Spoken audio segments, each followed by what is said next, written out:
안녕하세요. B급 은행원입니다. 내년이 벌써 2022년입니다. 그리고 그 다음 해인 2023년부터 지금까지 없었던 새로운 세금 항목이 신설되는데요. 그건 바로 금융투자소득세입니다. 2023년에 머리 아플 일이 없으려면 대체 어떻게 해야 할까요? 이 시간에는 금융투자소득세 설명, 그리고 이 과세체계가 가지고 있는 현실적인 문제점 등을 말씀드릴게요. 그럼 한번 알아보러 가보실까요? Let's get it! 먼저 금융투자소득세가 무엇인지부터 보고 가도록 하겠습니다. 국세청에서 금융투자소득세 관련해서 간담회를 했는데요. 간담회 설명 자료를 보면서 설명을 드리도록 하겠습니다. 도입 배경이 나와 있죠. 첫 번째, 손익통상과 2월 공제를 적용해서 순이익에 대한 과세를 하겠다. 이거는 사실 투자자에게 좋은 거죠. 사실 손익통산이 안 돼서 손해는 손해대로 보기도 했고, 그 부분이 공제되지도 않았었는데 이제 그걸 해주겠다는 거죠. 그리고 여러 금융상품에서 발생하는 소득을 하나로 묶어서 동일 세율을 적용하겠다. 근데 이게 투자결정 왜곡을 최소화해 어떻게 기여하는지는 저는 잘 이해가 되지 않고요. 마지막으로 모든 발생 소득에 대해 누락 없이 과세하겠다. 결론적으로 세금을 많이 걷어가겠다. 라는 뜻이죠. 주식 같은 경우에는 현재 매매 차익이 비과세잖아요. 그래서 얼마가 수익 나든지 전혀 세금을 낼 필요가 없는데 이제부터는 일정 금액 이상 수익이 발생하면 세금을 내야 되겠죠. 자, 과세 대상을 볼게요. 1년간 자본시장법상 금융투자 상품으로부터 실현된 모든 소득이 과세 대상이죠. 자본시장법상 금융투자 상품은 무엇이냐? 금융투자 상품은 일단 증권과 파생상품으로 나눠지죠. 증권은 원금 초과 손실이 없는 것, 그러니까 손실이 나도 원금만 잃는 거죠. 파생상품은 원본 초과 손실 위험, 그러니까 원금보다 더 많이 손실이 발생할 수 있다는 거죠. 자, 증권은 또 6가지로 분류가 되는데요. 채무증권, 이거는 채권이죠. 그리고 지분증권, 이게 우리가 가장 많이 거래하는 주식이고요. 수익증권은 펀드와 ETF입니다. 파생결합증권은 ENS 같은 주가 연계 증권이고요. 증권 예탁증권은 DR인데 큰 범위에서 주식으로 생각하시면 됩니다. 그리고 마지막으로 투자계약증권이 있고요. 이렇게 증권과 파생상품에서 양도로 인해 수익이 발생하면 분류과세하겠다는 거죠. 손익통상과 2월 공제의 내용을 한번 볼까요? 자, 모든 금융투자 상품의 손익을 통산합니다. 손실과 이익을 다 합친다는 말이죠. 그리고 직전 5년간 손실이 있었다. 그 부분은 수익에서 차감해주겠다는 거죠. 그리고 수익이 나도 일정 금액까지는 세금을 내지 않게 해주겠다. 이게 기본 공제인데요.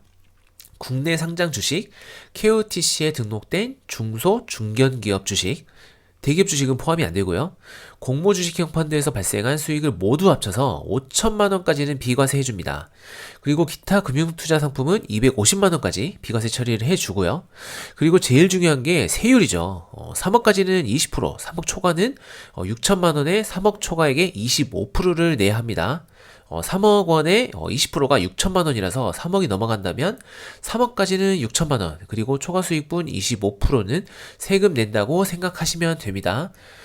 이게 세율이 진짜 높은데 3억 이상 수익 나는 비율이 얼마나 될지 생각을 해보면 또 적용 케이스가 많지는 않을 수도 있을 것 같네요.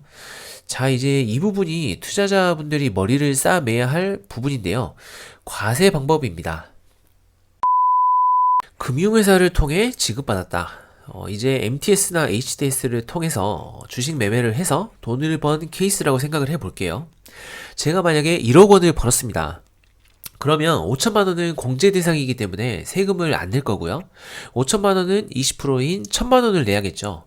이 1천만 원을 반기별로 금융회사가 계좌에서 빼간다는 거죠. 그리고 다음에 5월에 확정 신고를 하게 되어 있거든요. 자, 이렇게 생각을 해볼게요. 만약에 계좌 여러 개로 주식 매매를 한다면 굉장히 복잡하지 않을까요? 그리고 한 금융회사가 아니고 여러 금융회사 계좌를 사용한다면 어떻게 될까요? 저는 지금 생각만 해도 머리가 너무 아픕니다. 왜 아픈지 설명을 드리면 A증권사의 계좌를 3개 사용한다고 가정을 해볼게요. A 계좌는 수익, B 계좌는 손실, C 계좌는 수익이라고 하고 금액은 위의 내용처럼 수익과 손실이 났다고 가정을 할게요. 그러면 이 사람은 전체적으로 보면 수익이 5천만 원이라서 기본 공제 빼고 나면 세금 낼 게 없죠. 그런데 A와 C의 계좌에서 수익금의 20%를 원천징수로 가져갈 확률이 지금으로서는 굉장히 높습니다. 왜냐면 이 금융회사는 이 투자자가 다른 금융기관에서 투자 활동을 하고 있는지 없는지를 알 수가 없죠. 그러다 보니까 다른 쪽에서 수익이 얼마나 나고 있고 또 다른 금융회사에서 기본공제를 얼마나 적용할 것인지 아예 알 수가 없거든요. 그리고 또 하나가 금융회사 입장에서 혹시나 세금을 원천징수 안 했다가 불성실 가산세를 맞을 수도 있거든요. 그래서 수익이 나면 일단 단기별로 20% 가져갈 확률이 지금으로서는 굉장히 높습니다. 그래도 이건 같은 금융회사니까 그나마 수월할 것 같은데요. 금융회사를 세 곳을 사용한다면 어떻게 될까요? 자, 위와 같은 상황이라고 가정을 할게요. A증권사에서는 주식으로 수익이 4천만 원 났습니다. 그리고 B은행에서 가입한 펀드가 2천만 원 손실이 났고요. C증권사에서 가입한 ELS에서 수익이 300만 원 났다고 가정을 했어요. 그러면 이 투자자는 주식과 펀드를 합쳐서 2천만 원 수익이니까 기본공제 범위라서 비과세이고요. 기타 상품은 250만 원까지 공제니까 ELS 수익 300만 원에서 250만 원 공제하고 50만 원에 20% 세금 납부하면 되는 거죠. 근데 이게 계산은 쉬운데 실제 적용은 어떨까요? 역시나 A증권사와 C증권사는 수익난 반기에 수익 금액의 20%를 원천 징수해갈 확률이 현재로서는 굉장히 높아요. 왜냐면 다른 금융회사에서 손실이 났는지 수익이 났는지 전혀 알 수가 없잖아요.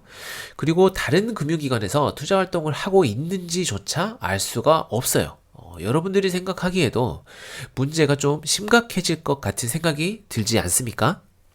금융당국에서는 현재로서는 기본 공제를 받을 특정 계좌 또는 특정 금융기관을 정하는 방법 외에는 별다른 대안이 없다고 말을 하고 있어요. 기본공제 5천만 원을 적용받을 계좌를 정하거나 금융기관을 정해서 그 계좌 또는 그 회사에서 수익이 발생하면 5천만 원까지는 원천 징수하지 않고 초과 수익분 발생분부터 원천 징수하라는 거죠. 아직 정확하게 결정된 내용은 없는데 구체적인 가이드라인 없이 2023년이 온다면 아마 대혼란이 오지 않을까. 세금 먼저 내고 나서 그 다음에 환급받는 일이 매년 발생할 수도 있을 것 같거든요. 이와 관련해서 추가적인 내용이 나오면 알려드리도록 하고요. 투자자 입장에서 가장 수월하게 대처하는 방법은 한 개의 금융기관 그리고 한 개의 계좌에서 모든 거래를 하는 게 세금 정산할 때 가장 편하지 않을까 생각하고요.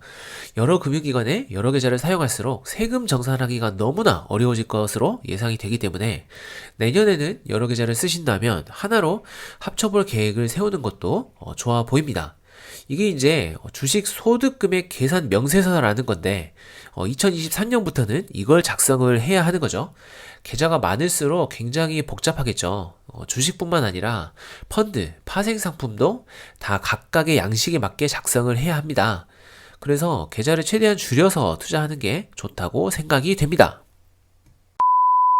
오늘은 2023년부터 시행할 금융투자소득세 관련 내용과 문제점 그리고 어떻게 해야 하는지 간략하게 알아봤는데요. 없던 세제가 신설된 거라서 초반에 혼란이 있을 것으로 예상이 돼요. 그래서 최대한 혼란스럽지 않게 준비하려면 사용하는 계좌를 최대한 줄이는 게 지금으로서는 가장 좋은 방법인 것 같고요. 가이드라인이 나오면 그때 다시 영상으로 알려드리겠습니다. 오늘 영상은 여기까지고요. 관련 내용으로 궁금사항이 있다면 댓글로 남겨주시면 궁금점 해소를 위해 노력하겠습니다. 비염이 심해서 상태가 영 메롱이네요. 죄송하고요. 영상이 도움이 되셨다면 구독, 좋아요, 알림 설정 부탁드리고요. 영상 제작에 큰 도움이 됩니다. 감사합니다.